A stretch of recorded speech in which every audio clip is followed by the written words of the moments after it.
इस वीडियो में हम समझेंगे laws of motion. Sir Isaac Newton ने लॉज ऑफ मोशन के बारे में बताया है, साथ ही ऑब्जेक्ट के मोशन और उस पर लगने वाले फोर्स के बीच के रिलेशनशिप को एक्सप्लेन किया है। लॉज ऑफ मोशन 3 टाइप्स के होते हैं। First, Newton's first law of motion. Second, Newton second laws of motion. Third, Newton third laws of motion. आइए अब हम न्यूटन्स के 3 लॉज ऑफ मोशन को एक एक करके डिटेल में समझते हैं। Newton's first laws of motion. Newton first law कहता है कि कोई ऑब्जेक्ट तब तक रेस्ट पे रहेगा या एक स्ट्रेट लाइन में यूनिफॉर्म मोशन के साथ मूव करेगा जब तक उस पर कोई एक्सटर्नल फोर्स ना लगाया जाए। आसान शब्दों में कहे तो ऑब्जेक्ट जो काम कर रही है वो उसी काम को करते रहेगी जब तक कोई एक्सटर्नल फोर्स उस पर एक्ट ना करे। इसे लॉज ऑफ इनर्शिया भी कहा जाता है। इसे कुछ इस तरह से डिफाइन किया जाता है।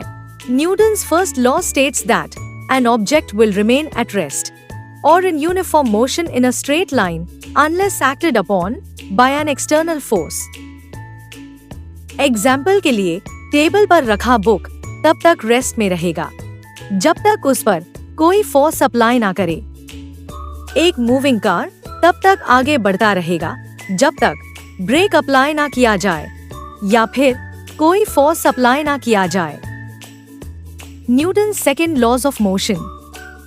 Newton second law of motion के अकॉर्डिंग किसी बॉडी के लिनियर मोमेंटम में चेंज उस पर लगने वाले एक्सटर्नल फोर्स के डायरेक्टली प्रोपोर्शनल होता है और ये चेंज हमेशा अप्लाई किए गए फोर्स के डायरेक्शन में होता है।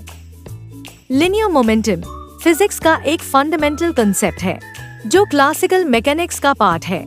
लिनियर मोमेंटम ऑब्जेक्ट के मोशन के अमाउंट को बताती है और इसे ऑब्जेक्ट के मास और वेलोसिटी प्रोडक्ट के टर्म में डिफाइन किया जाता है। लिनियर मोमेंटम को मैथमेटिकली कुछ इस तरह रिप्रेजेंट किया जाता है। P equal to m into v, जहां P लिनियर मोमेंटम है, m ऑब्जेक्ट का मास है, v ऑब्जेक्ट की वेलोसिटी है। इसे कुछ इस तरह से डिफाइन किया जाता है। According to Newton second law of motion, the rate of change of linear momentum of a body is directly